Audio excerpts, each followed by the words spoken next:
Hey guys, welcome back to the Trading Basics, and in this video I am going to show you how to add beneficiary into your interactive brokers account. So without any further ado, let's dive right into this exciting video.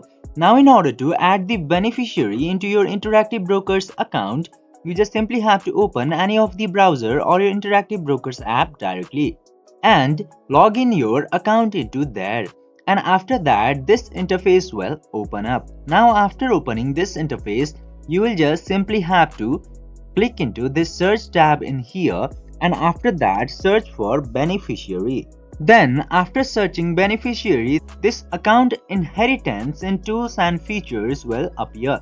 Now click into this option of account inheritance, and after that, if this feature will be available into your account or your region, it will open up into the new portal, and after that fill all the requirements into the form they provide, and after that your beneficiary will be set into your interactive brokers.